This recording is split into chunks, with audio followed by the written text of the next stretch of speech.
नमस्कार। Path prism के platform पर आप सभी का स्वागत है और आज इतिहास के क्लास के अंतर्गत हम लोग 1857 क्रांति भाग 2 की क्लास करेंगे, जिसके तहत हम लोग देखेंगे कि इस क्रांति के लिए जिम्मेदार सैन्य कारण कौन कौन से थे और साथ ही साथ बात करेंगे उस समय का तात्कालिक कारण। तो पिछली क्लास में हम लोगों ने आर्थिक कारण, राजनैतिक कारण और धार्मिक एवं सामाजिक कारणों पर चर्चा की। अगर आप लोगों ने उस क्लास को नहीं किया है तो पहले ऊपर आई बटन पर क्लिक करके उस क्लास को देखें ताकि आज की क्लास आपको बेहतर ढंग से समझ में आए। तो चलिए क्लास को स्टार्ट करते हैं।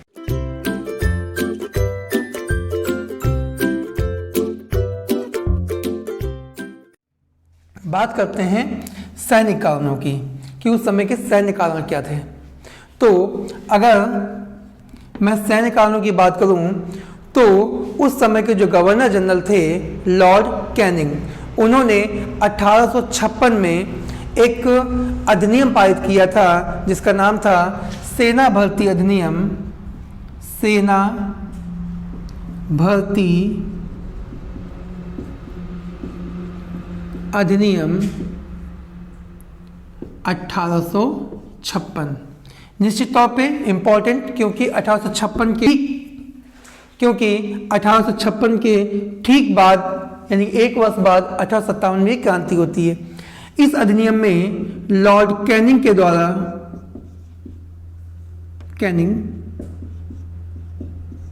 द्वारा कई ऐसी चीज़ों को, कई ऐसे बातों को जायज बता दिया गया, कानूनी रूप से वैध बता दिया गया, जिनसे भारतीय सैनिक काफ़ी ज़्यादा आहत थे। जैसे कि अंग्रेज सैनिकों की अपेक्षा जो भारतीय सैनिक थे उनको कम वेतन मिलता था, मान सम्मान कम था, गोरे यानी कि जो अंग्रेज सैनिक थे वो अपना वर्चस्व कायम करते थे। इसी के साथ कई प्रकार की पाबंदियां भी जो हैं वो इस अधिनियम के तहत लगा दी गई। जैसे कि कुछ जो भारतीय सैनिक थे उनका ये मानना था कि वो समुद्र को पार करके कहीं और देश में अपनी सेवाएं नहीं देंगे, लेकिन इस अधिनियम में इस चीज़ को बैन कर दिया गया कि भाई अगर आप सेना में शामिल हो रहे हैं तो आपको एक साइन करना होगा, आपको ये सहमत पत्र देना होगा कि नहीं, आपको अंग्रेज सेना जिस भी देश में जहाँ कहीं भी भेजेगी, ठीक है, पूरे विश्व में आपको जाना होगा, अपनी सेवाएं देना होगा। तो एक प्रकार से जितनी भी चीज़ें जो कि असंतोषजनक थी भारतीय सैनिकों के लिए, उन सभी मुद्दों को, उन सभी बातों को इस अधिनियम के तहत लॉर्ड कैनिंग के द्वारा जायज एवं कानूनी बता दिया गया। तो ये भी एक मुख्य कारण जो था वो सेना भर्ती का रहा। यहाँ पे एक प्रश्न बहुत आता है कि देश का पहला सैन्य विद्रोह कौन था। आप लोग नीचे कमेंट बॉक्स में बता सकते हैं कि देश का पहला या भारत का पहला सैनिक विद्रोह कौन सा था। उसमें पहला ही ऑप्शन आपको मिल जाता है 1857 की क्रांति। तो क्या ये वास्तव में पहला था? बिल्कुल नहीं। ठीक है, देश का पहला सैन्य विद्रोह था आपका 1806 में हुआ, जिसको हम लोग बोलते हैं बेल्लौर का विद्रोह। ये कहाँ पे है? ये मद्रास में है 1806 में। ठीक है, तो 1806 में जो बेल्लौर यानी कि इससे कुछ लोग मद्रास, चूंकि जो जगह है ये मद्रास में है तो मद्रास का विद्रोह भी कहते हैं। ये था देश का पहला सैन्य विद्रोह। इसमें उस समय के जो मद्रास के गवर्नर जनरल थे लॉर्ड विलियम बेंटिक, उन्होंने क्या किया था कि सेनाओं में जो धार्मिक प्रतीक की जो चीज़ें थीं, ठीक है, उनको बैन कर दिया था, उनका जो प्रयोग है उसको वर्जित कर दिया। जैसे जो ब्राह्मण वर्ग है वो टीका नहीं लगा सकता, तिलक नहीं लगा सकता, या जो मुस्लिम वर्ग है वो टोपी नहीं पहन सकता। यानी कि जो धार्मिक प्रतीक की चीज़ें थीं उनको एक सैनिक बनने के बाद वो भारतीय प्रयोग नहीं कर सकता। ठीक है, तो इस बात को लेकर के इसके विरोध में जो आंदोलन हुआ, जो विद्रोह हुआ, वो था आपका बेल्लौर का विद्रोह, जो कि आपके 1806 में हुआ था। ठीक ठीक है। तो अगर आपके पास सीधे क्वेश्चन आता है कि देश का पहला सैन्य विद्रोह कौन सा था, तो आपको 1857 नहीं लगाना, आपको लगाना है 1806 वेल्लोर का विद्रोह। बेहद ही इंपॉर्टेंट, बहुत ही महत्वपूर्ण, कई बार प्रश्न पूछा गया है, इसलिए मैं इसको यहाँ पे जिक्र कर रहा हूं। ठीक है, आगे अगर हम लोग सैनिक कारणों की बात करें तो इसमें इसी अधिनियम के तहत एक परिवर्तन किया गया, और वो परिवर्तन था कि जो सैनिक हमारे थे वो पुरानी जो ब्राउन बैस जो बंदूकें थी इनको समाप्त किया गया और इनके स्थान पर, ठीक है, इसी अधिनियम के तहत, ठीक है, तो इन बंदूकों को सेवा से रिटायर किया गया और इनकी जगह पर नई बंदूकें आई जिनका नाम था रॉयल इनफील्ड राइफल। ठीक है, तो रॉयल इनफील्ड राइफलें आई और इन राइफलों में जो कारतूस लगे होते थे उनको मुंह से छीलना होता था, इसके बाद उनका प्रयोग होता था। और ऐसा कहा जाता है, कथित तौर पे उन कारतूसों में सूअर और गायों की चर्बी लगी होती थी, जिस वजह से अगर हम लोग गाय की बात करें तो एक हिंदू होने के नाते ये हमारे धर्म के खिलाफ था, और अगर मुसलमानों की बात करें तो सूअर की चर्बी लगे होने के कारण ये उनके इस्लाम के खिलाफ था, जिससे हिंदू और मुसलमान दोनों ही वर्ग जो था इनसे नाराज हो गया। ठीक है, तो इन कारतूसों में कथित तौर पर सूअर और गायों की चर्बी लगी हुई थी, तो ये भी एक सैन्य कारण था। अच्छा, पिछली क्लास में हम लोगों ने बात की थी धार्मिक कारण, राजनीतिक कारण, सामाजिक और आपके आर्थिक कारणों पर। तो एक सिंपल सा क्वेश्चन आता है कि 1857 क्रांति का प्रमुख कारण क्या था? ठीक है, तो आप बताएंगे आर्थिक। और अगर इसी क्वेश्चन को दूसरे तरीके से पूछा जाए, दूसरे शब्द में पूछा जाए कि 1857 क्रांति का तात्कालिक कारण क्या था, तो निश्चित तौर पर आप बताएंगे चर्बी लगे कारतूस। मान लीजिए कि विकल्प में, ऑप्शन में चर्बी लगे कारतूस है ही नहीं, उस दशा में आप क्या करेंगे?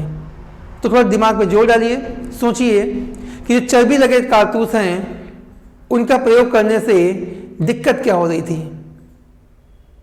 निश्चित तौर पे हिंदू होने के नाते या मुसलमान होने के नाते, ठीक है, हमारी क्या थी, धार्मिक आस्था जो थी वो आहत हो रही थी। तो हम दूसरे शब्दों में कह सकते हैं कि 1857 क्रांति का जो तात्कालिक कारण था वो कैसा था, धार्मिक कारण था। क्योंकि प्रश्न पूछा गया है एसएससी वगैरह में, कई एग्जाम्स में, कि 4 विकल्प देगा कि आर्थिक कारण था, धार्मिक कारण था, राजनीतिक कारण था या सैनिक कारण था। तो ये सैनिक कारण नहीं था, ये क्या था, धार्मिक कारण था। क्यों? क्योंकि उन कारतूसों में सूअर और गाय की चर्बी लगी होती थी। तो आपको यहाँ पे ध्यान देना है, अगर ऑप्शन में चर्बी लगा कारतूस नहीं है तो आपको धार्मिक कारण पर टिक कर देना है, आपका विकल्प बिल्कुल सही होगा।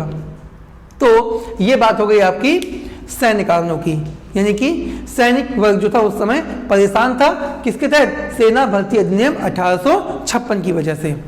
आगे हम लोग बढ़ते हैं और बात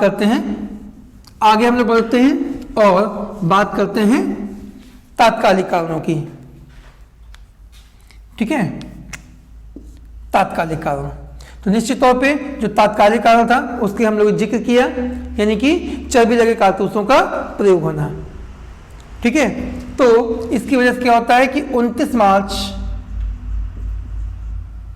1857 को जो बंगाल रेजिमेंट थी, है ना, जो बंगाल की सेना थी, उसके एक सैनिक मंगल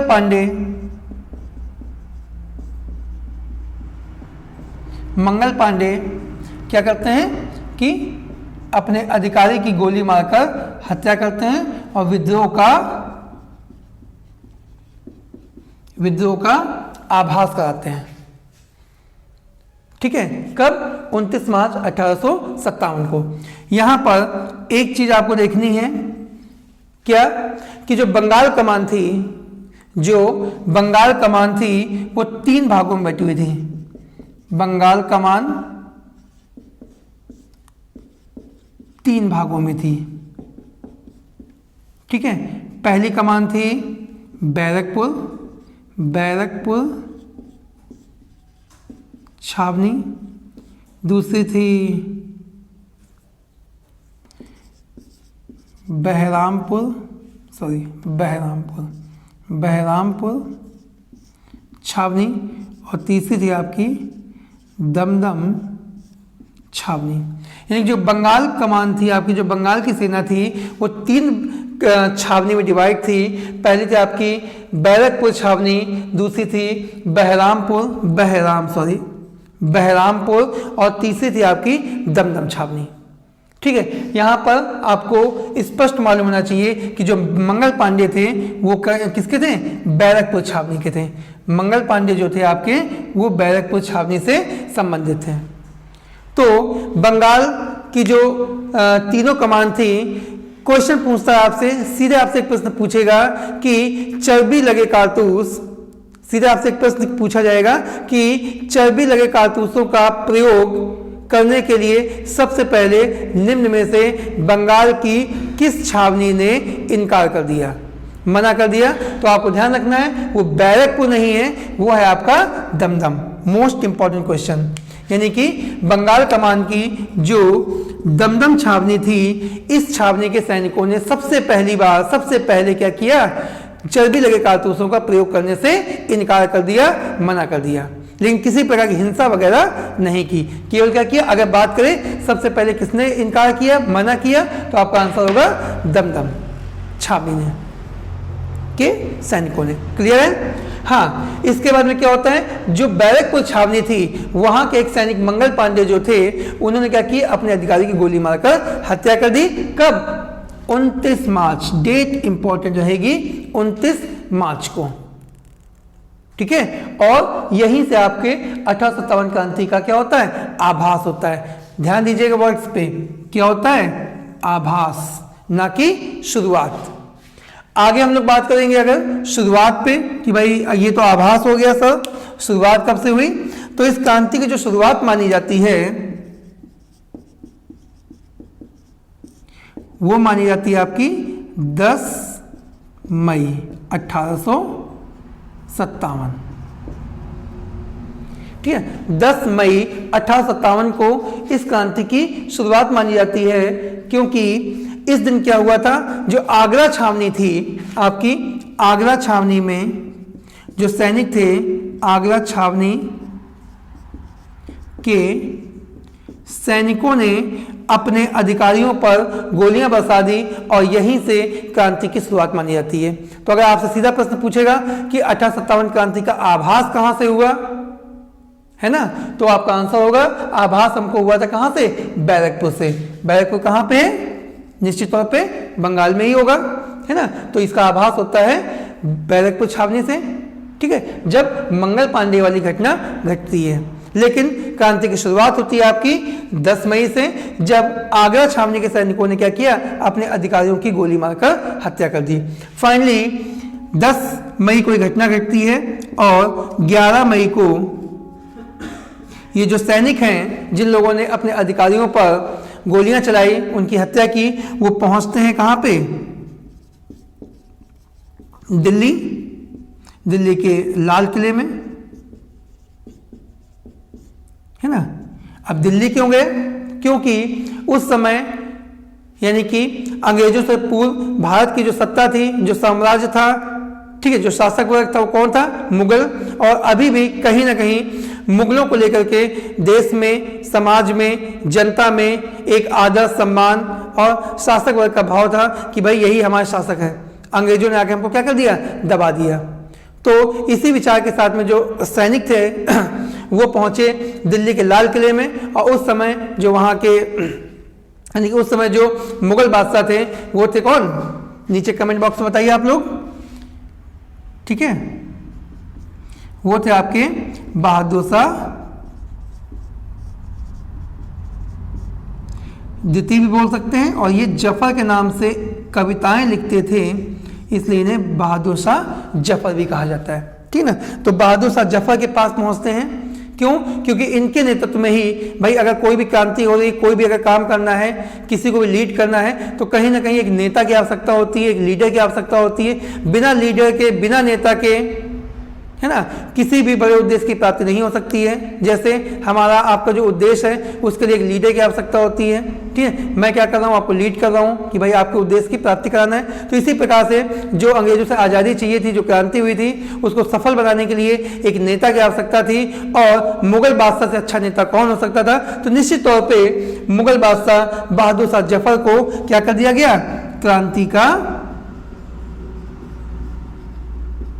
नेता कहे, मुखिया कहे, ठीक है, किसी भी वर्ड्स का यूज करें मगर आपको कंफ्यूज नहीं होना है। मुखिया कहे, पिता कहे, जनक कहे, ठीक है, और भी कोई वर्ड अगर आपके दिमाग में आ जाए तो आप उसको समझ लीजिएगा।